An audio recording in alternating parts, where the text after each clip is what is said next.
नमस्कार दोस्तों, स्वागत है आप सभी लोगों का Sonu study classes YouTube channel में। दोस्तों मैं आप लोगों को एनसीईआरटी बुक क्लास 12 मनोविज्ञान चैप्टर 4 मनोवैज्ञानिक विकार पर प्रश्नोत्तर मैं आप लोगों को इस वीडियो में बताऊंगा। प्रश्न नंबर 1, अवसाद और उन्माद से संबंधित लक्षणों की पहचान कीजिए। उत्तर, अवसाद, इनमें कई प्रकार के नकारात्मक भाव, दया और व्यवहार परिवर्तन होते हैं।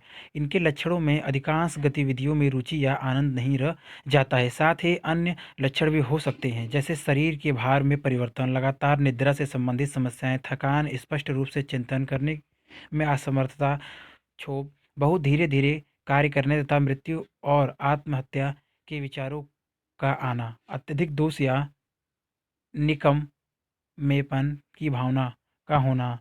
उन्माद, इससे पीड़ित व्यक्ति उल्लासोन्मादी, अत्यधिक सक्रिय, अत्यधिक बोलने वाले तथा आसानी से चित्त अस्थिर अस्थित हो जाते हैं। उन्माद की घटना या स्थिति स्वतः कभी कभी ही दिखाई देती है। इनका परिवर्तन अवसाद के साथ होता रहता है। प्रश्न नंबर 2, अति क्रियाशील बच्चों की विशेषताओं का वर्णन कीजिए अथवा आवेगशील बच्चों की विशेषताओं को लिखिए। उत्तर, जो बच्चे आवेगशील होते हैं वे अपनी तत्कालिक प्रतिक्रियाओं पर नियंत्रण नहीं कर पाते या काम करने से पहले सोच नहीं पाते। वे प्रतीक्षा करने में कठिनाई महसूस करते हैं या अपनी बारी आने की प्रतीक्षा नहीं कर पाते। अपने तत्कालिक प्रलोभन को रोकने में कठिनाई होती है या परितोषण में विलंब या देरी सहन नहीं कर पाते। छोटी घटनाओं जैसे चीज़ों को गिरा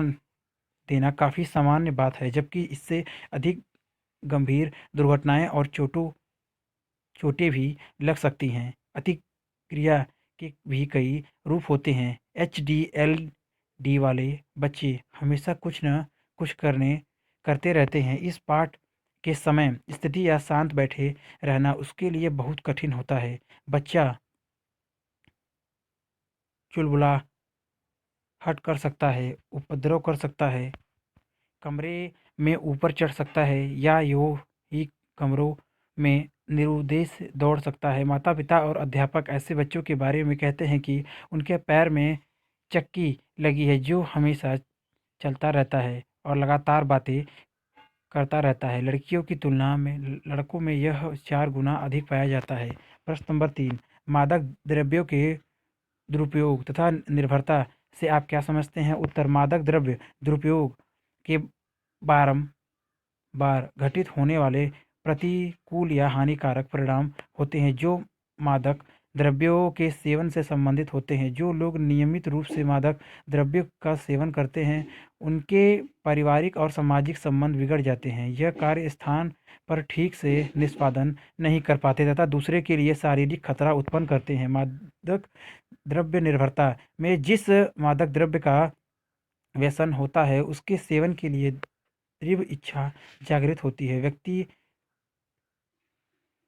सहिष्णुता और निविदता लक्षण प्रदर्शित करता है तथा उसे आवश्यक रूप से उस मादक द्रव्य का सेवन करना पड़ता है। सहिष्णुता का तात्पर्य व्यक्ति के वैसा ही प्रभाव पाने के लिए अधिक से अधिक उस मादक द्रव्य के सेवन से है।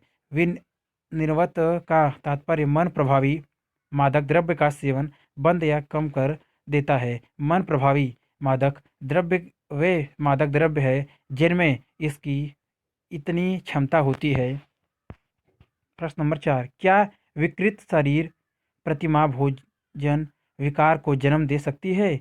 इसके विभिन्न रूपों का वर्गीकरण कीजिए। उत्तर, विकारों का एक और समूह जिनमें युवा लोभी की विषय कर रुचि होती है वह भोजन विकार है। इनमें क्षुधा, अभाव, क्षुधेशिता, सरता, अनियंत्रित भोजन सम्मिलित है। छुआ अभाव, आदमी का अपनी शरीर के बारे में गलत धारणा होती है जिसके वजह से वह अपने को वजह वाला समझने लगता है। अवसर खोने का मना करना, अधिक व्यायाम वध्यता का होना तथा साधारण आदतों को विकसित करना, जैसे दूसरे के सामने न खाना। इससे व्यक्ति काफ़ी मात्रा में वजन घटा सकता है और मृत्यु की स्थिति तक अपने को भूखा रख सकता है। रुचिता में व्यक्ति बहुत अधिक मात्रा में खाने लगता है। बाद रेचक और मूत्रवर्धक दवाओं से सेवन से या उल्टी करके खाने को अपने शरीर से साफ कर सकता है। व्यक्ति पेट साफ होने के बाद तनाव और नकारात्मक संवेगों से अपने को मुक्त महसूस करता है। अतियत्रित भोजन से अत्यधिक भोजन करने का प्रसंग बारंबार पाया जाता है। व्यक्ति में सामान्य की तुलना में जल्दी जल्दी खाने की आदत होती है और वह तब तक खाता रहता है जब तक कि उसे महसूस होता है कि वह ज़रूरत से ज़्यादा खा चुका है। असल में बहुत अधिक खाना उसी स्थिति में खाया जाता है जबकि व्यक्ति को भूख नहीं लगी होती। व्यसनात्मक व्यवहार, चाहे इनमें उच्च कैलोरी वाला भोजन करना जिनमें अत्यधिक वजन बढ़ जाता है, या मद दिया कोकेन का दुरुपयोग शामिल है, जो आज के समाज में सबसे अधिक गंभीर समस्या है। इसे विशेष रूप हमारे समाज से दूर करना चाहिए। प्रश्न नंबर 5। चिकित्सक व्यक्ति के शारीरिक लक्षणों को देखकर बीमारी का निदान करते हैं। मनोवैज्ञानिक विकारों का निदान किस प्रकार किया जाता है? उत्तर: मनोवैज्ञानिक विकार भी अन्य बीमारियों की तरह होते हैं जो कि अनुकूलन की असफलता के कारण होती है। मनोवैज्ञानिक विकार किसी भी असामान्य बात की तरह हमारे लिए असुविधा उत्पन्न कर सकता है और भयभीत भी कर सकता है। मनोवैज्ञानिक विकारों के बारे में लोगों के स्पष्ट विचार हैं जो अंधविश्वास, अज्ञान और भय के तत्वों पर आधारित होते हैं। सामान्यतः यह भी माना जाता है कि मनोवैज्ञानिक विकार कुछ शर्मनाक पहलू हैं तथा मानसिक रोगों पर लगे कलंक के कारण लोग मनोवैज्ञानिक से परामर्श लेने में हिचकिचाते हैं क्योंकि अपनी समस्याओं को वह लज्जास्पद समझते हैं। परंतु मनोवैज्ञानिक विकारों का निदान किया जा सकता है। प्राकृतिक दृष्टिकोण के अनुसार मनोवैज्ञानिक विकार अलौकिक और जादुई शक्तियाँ जैसे बुरी आत्माएं या शैतान के कारण हैं तथा इनका निदान आज भी झाड़ फूक और प्रार्थना द्वारा किया जाता है। जैविक और आगिक उपागत के अनुसार मनोवैज्ञानिक विकार शरीर और मस्तिष्क के उचित प्रकार से काम नहीं करने के कारण होता है तथा कई प्रकार के विकारों को दोषपूर्ण जैविक प्रक्रियाओं को ठीक करके दूर किया जा सकता है, जिसका परिणाम समुन्नत प्रकार में होता है। मनोवैज्ञानिक उपागम के अनुसार मनोवैज्ञानिक समस्याएं व्यक्ति के विचारों, भावनाओं तथा संसार को देखने के नज़रिए में अपर्याप्तता के कारण उत्पन्न होती है। भूत विद्या और अंधविश्वासों के अनुसार मानसिक विकारों से ग्रसित व्यक्ति से भ्रष्ट आत्माएं होती हैं और मध्य युग में उनका धर्मशास्त्रीय उपचार पर बल दिया जाता था, परंतु आज वैज्ञानिक युग में मनोवैज्ञानिक विकारों के प्रति वैज्ञानिक अभिवृत्ति में वृद्धि हुई है। आज मनोवैज्ञानिक विकारों में ग्रसित व्यक्तियों के प्रति करुणा या सहानुभूति की भावना में वृद्धि हुई है तथा मनोवैज्ञानिक विकारों का निदान मनोवैज्ञानिक व्यवहारों द्वारा तथा उपयुक्त देख रेख द्वारा लोगों एवं विशेषकर मनोवैज्ञानिक द्वारा किया जाता है। प्रश्न नंबर 6। मनोग्रस्ती और बाध्यता के विभेद स्थापित कीजिए। उत्तर: जो लोग मनोग्रसित बाध्यता विकार से पीड़ित होते हैं वे कुछ विशिष्ट विचारों में अपनी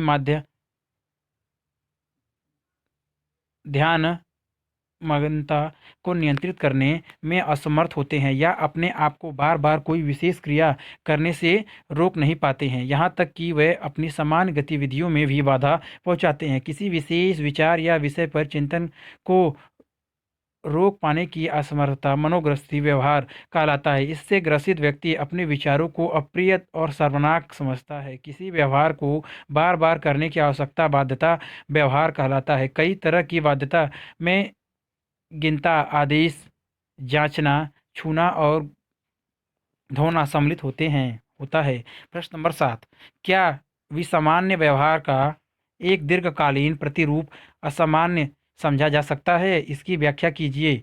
उत्तर: असामान्य का अर्थ होता है जो सामान्य से परे हो। इसका तात्पर्य हुआ जो स्पष्ट रूप से परिभाषित है, मानकों या मापदंडों से हटकर हो। मनोवैज्ञानिक में हमारे पास मानव व्यवहार का कोई आदर्श मॉडल या सामान्य मॉडल नहीं है जिसे तुलना के आधार पर रूप में उपयोग किया जा सके। सामान्य और असामान्य व्यवहार में विभेद करने के लिए कई उपागम प्रयुक्त हुए हैं। अब असामान्य व्यवहार, विचार और संवेग वह है जो उचित प्रकारों से संबंधित समाज के विचारों से काफ़ी भिन्न हो। प्रत्यय समाज के कुछ मानक होते हैं जो समान समाज में उचित आचरण के लिए कथित या अकथित नियम होते हैं। वह व्यवहार, विचार और संवेग जो सामाजिक मानकों को तोड़ते हैं असामान्य कहे जाते हैं। प्रश्न नंबर 8, लोगों के बीच बात करते समय रोगी बारंबार विषय परिवर्तन करता है। क्या यह मनोविदलता का सकारात्मक या नकारात्मक लक्षण है? मनोविदलता के अन्य लक्षणों तथा उप प्रकारों का वर्णन कीजिए। उत्तर: मनोविचलता के लक्षण। मनोविदलता के लक्षण 3 श्रेणियों में समूहित किए जा सकते हैं। नंबर 1, सकारात्मक लक्षणों में व्यक्ति के व्यवहार में विकृत अतिशयता तथा विलक्षणता का बढ़ाव पाया जाता है। भरमासक्ति, असंगठित चिंतन एवं भाषा प्रवर्धित प्रत्यक्षण और विम्न तथा अनुपयुक्त भाव मनोविदलता में सबसे अधिक पाए जाने वाले लक्षण हैं। मनोविदलता से ग्रसित कई व्यक्तियों में भ्रमाशक्ति विकसित हो जाते हैं। अमाशक्ति एक झूठा विश्वास है जो अपर्याप्त आधार पर बहुत मजबूती से टिका रहता है। इस पर तार्किक युक्ति का कोई प्रभाव नहीं पड़ता तथा वास्तविक में जिसका कोई आधार नहीं होता। मनोविदलतों में उत्पीड़न भ्रमाशक्ति सर्वाधिक पाई जाती है।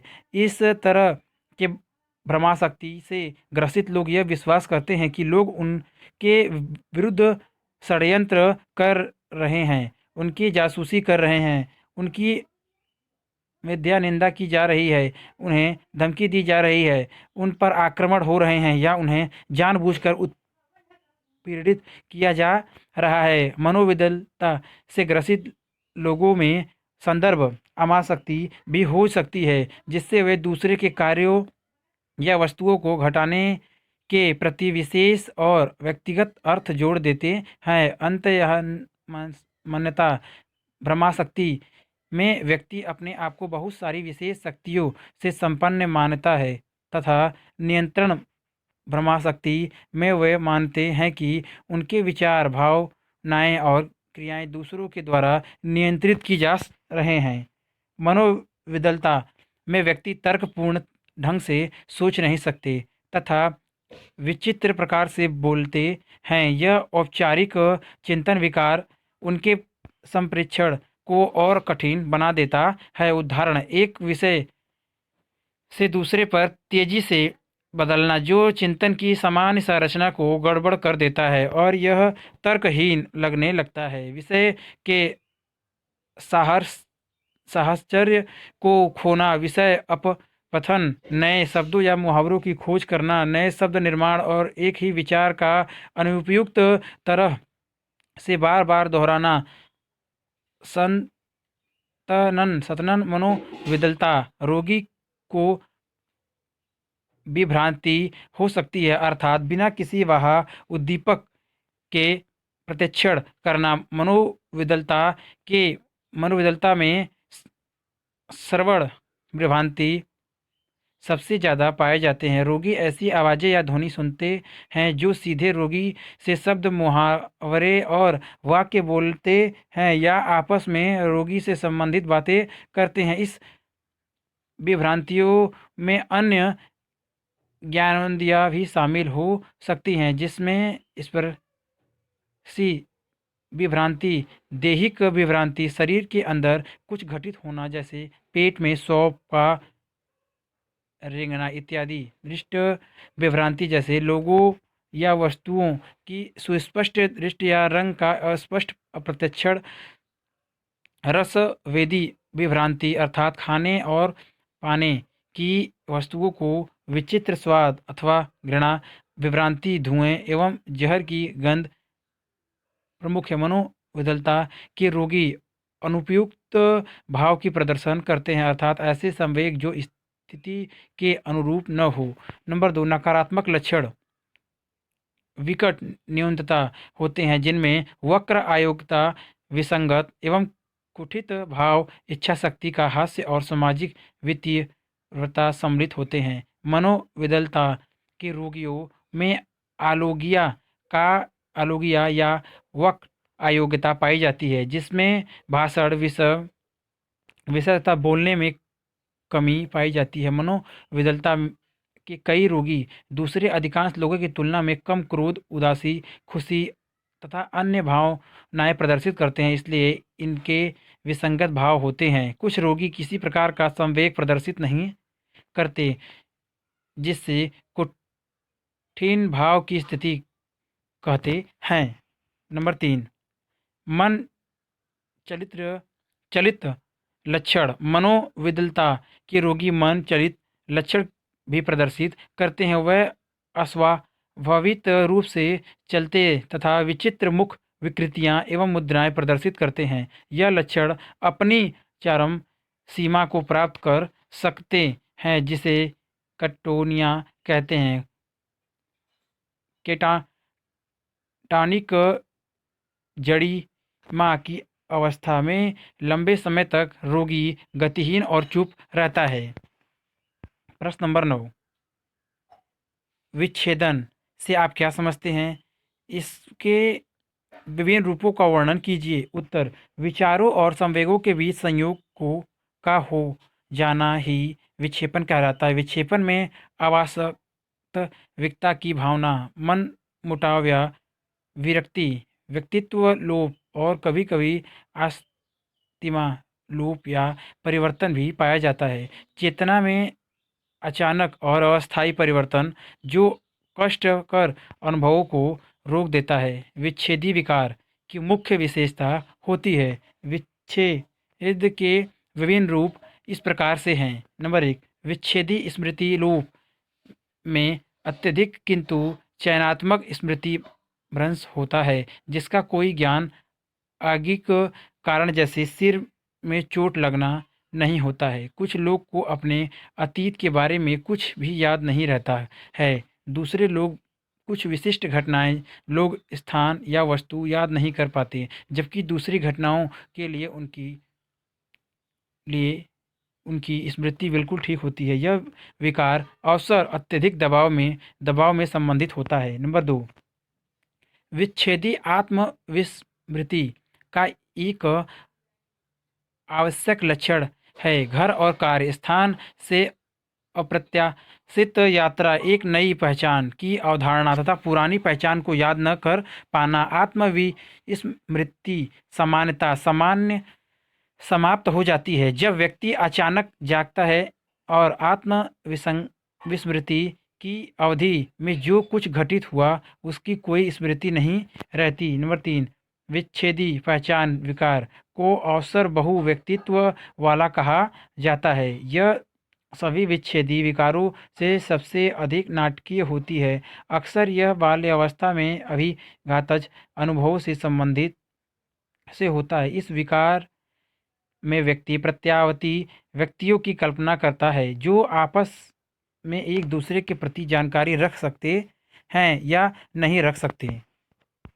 नंबर 4, व्यक्तित्व लोप में एक स्वप्न जैसी अवस्था होती है जिसमें व्यक्ति को स्वयं को वास्तविकता होने वास्तविकता दोनों से अलग होने की अनुभूति होती है। व्यक्तित्व लोप में आत्म प्रत्यक्षण में परिवर्तन होना होता है और व्यक्तित्व का वास्तविकता बोध अस्थायी स्तर पर लुप्त हो जाता है या परिवर्तित हो जाता है। प्रश्न नंबर 10, दुर्वृत्ति क्या है? यदि किसी को सांप से अत्यधिक भय हो जाता है, क्या यह सामान्य दुर्वृत्ति, दोषपूर्ण या गलत अधिगम के कारण हो सकता है? यह दुर्वृत्ति किस प्रकार विकसित हुई होगी? विश्लेषण कीजिए। उत्तर: किसी व्यक्ति को छिपकली के भय से कमरे में घुसने से मना कर दिया हो या किसी ने इस इमारत की 10वीं मंजिल पर सीढ़ी से जाने या लिफ्ट में चढ़ने से मना कर दिया हो, ऐसे लोग दुर्वृत्ति का शिकार हुए होते हैं। आपने आपने अपने किसी मित्र को श्रोताओं के सामने बोलते हुए देखा होगा कि घबराहट होने लगती है, नस्वस नस्वर नर्वस हो जाता है। इस तरह के भय दुर्वृत्ति कहते हैं। जिन लोगों को होती है उन्हें किसी विशिष्ट वस्तु, लोग या परिस्थिति के प्रति अविवेक या अतर्क भय होता है। दुर्वृत्ति बहुत धीरे धीरे या सामान्य दुश्चित विकार से उत्पन्न होती है। दुर्वृत्ति को मुख्य 3 प्रकार का माना जाता है: विशिष्ट दुर्वृत्ति, सामाजिक दुर्वृत्ति, विवृत्ति वृत्ति। विशिष्ट दुर्वृत्ति सामान्यतः घटित होने वाली दुर्वृत्ति होती है।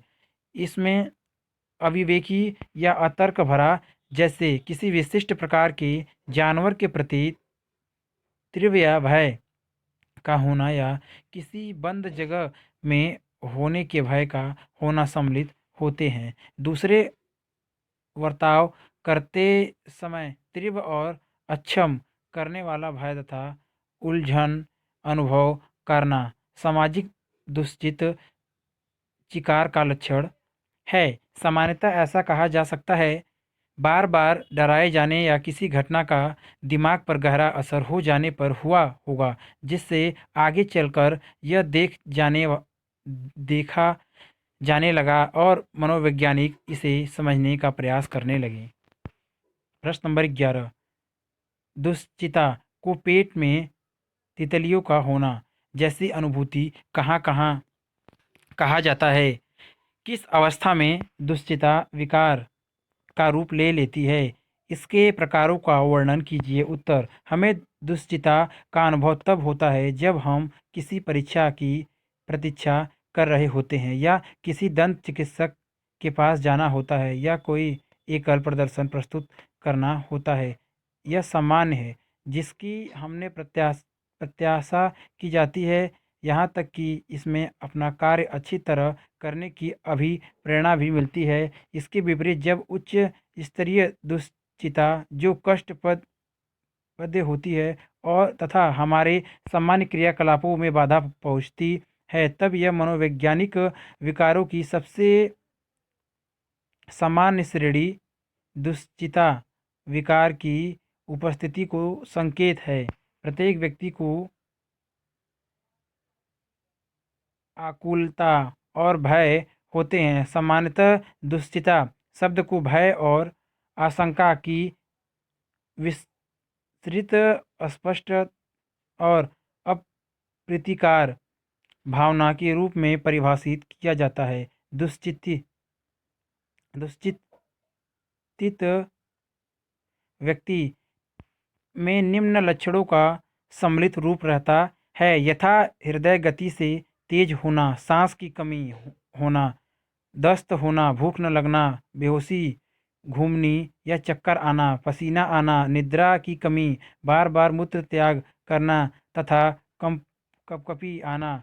दुश्चिता विकार कई प्रकार के होते हैं। सामान्यकृत दुश्चिता विकार, आतंक, सामाजिक दुश्चिता विकार, वियोजक दुश्चिता विकार, वियोगज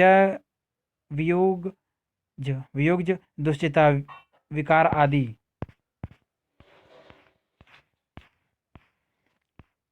अगर वीडियो अच्छी लगी तो वीडियो को लाइक करें, शेयर करें, कमेंट करें और नेक्स्ट वीडियो के लिए चैनल को सब्सक्राइब जरूर करें। Thank you for watching.